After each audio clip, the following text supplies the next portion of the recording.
Mayor Rahm Emanuel rejecting the advice of his own police board and appointing Patrol Chief Eddie Johnson as the interim superintendent. Smart move? I think this is a brilliant move for Rahm Emanuel, and I think it's for a couple of reasons. One, his favorable ratings are at an all-time low. He's lost a lot of his power. People talk about wanting to oust him out of office, and this was a win-win for him. He takes his power back, and he shows that he's assertive.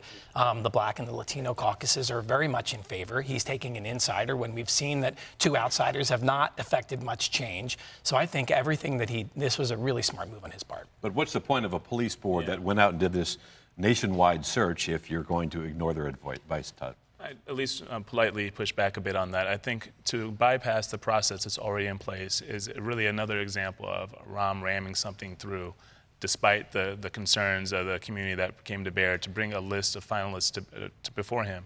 And the other issue is, while you may say an outsider is a negative, I think if you have an institution that the community doesn't trust in general, and then you pull someone from within that community, you can see how the optics of that don't look very good. I agree. But all that being said, I do think the actual choice he made was good, but I think he should have gone the proper process so everyone had a chance to vet him like every other candidate that was being considered. Yeah, and has anybody asked Eddie Johnson why didn't he apply?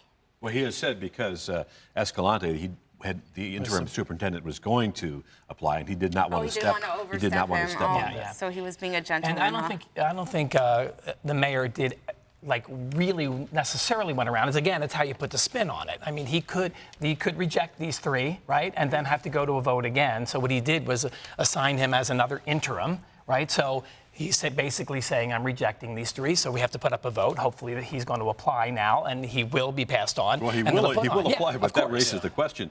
If you know that the mayor wants Eddie Johnson, and why would anyone else from around the country apply to a position that is very clearly a done deal? Sure. Yeah, and that's the thing. I mean, and Rahm is so funny because he says, well, I followed the process. It's like, well, in what world did you follow the process? In like the Rahm world, the process is, he just handpicked someone. And I do think because people do support Eddie Johnson, I think that's a big plus. And obviously he checked with them. So, we heard that over the weekend there were conversations. But it's also a kind of crazy thing. You wake up on Easter Sunday morning to the news that he did this. I think there's so many troubles with the police department that it's going to go beyond, okay, is Eddie Johnson going to be able to build those bridges? I think that's going to be the true test. I mean, how he got to that position, I think that will be sort of washed away if he does a good job. Now, if he does a horrible job, Rahm's going to own this.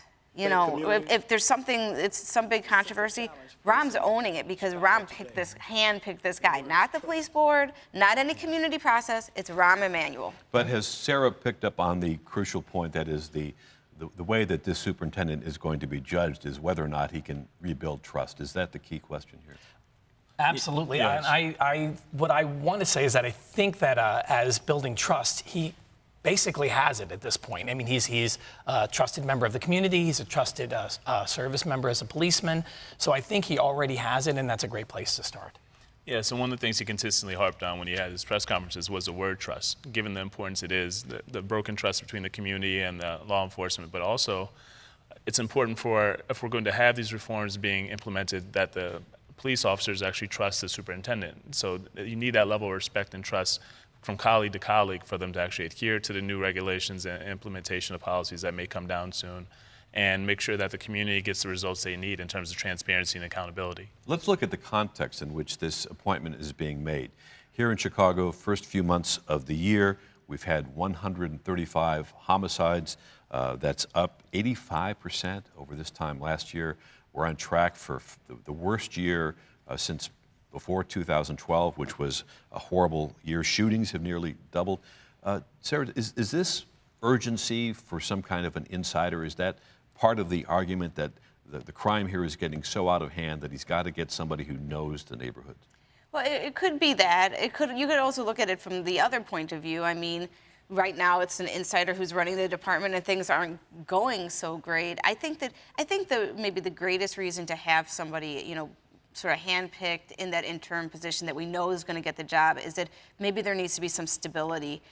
in that position. You know, I would argue that a lot of other things are happening in the state and in education and in employment that are affecting that murder rate. I mean, some of it is the police's fault, but there's certainly, you know, community factors that are affecting that murder rate, and those are the types of things that we need to start working on and get beyond just sort of like the narrow issue of how police deal with the public. Although there are some other interesting statistics on that, because police interactions with the public are way down, gun seizures are way down. David, does this suggest that morale within the police department is really at a low, is really suffering? I absolutely think that is, and I think there's, you know, in their own private protest on their time, that's how they determine, you know, why they're not stopping people and putting people over. That's a really difficult thing to say, is this good or is this bad? I mean, some people say it's racial profiling, other people say this is how we man our neighborhoods.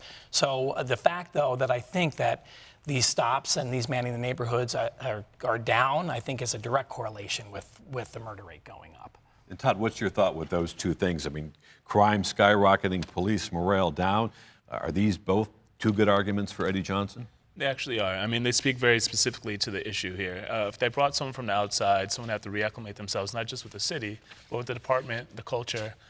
So it is important for someone who actually understands the department, understands the streets of Chicago, has 27 years of experience on the beat, working with the community and working with the police officers. I think now it just remains to be seen if he'll take the steps necessary to reverse the corrupt culture within the police department to make sure that we get the accountability and transparency we need.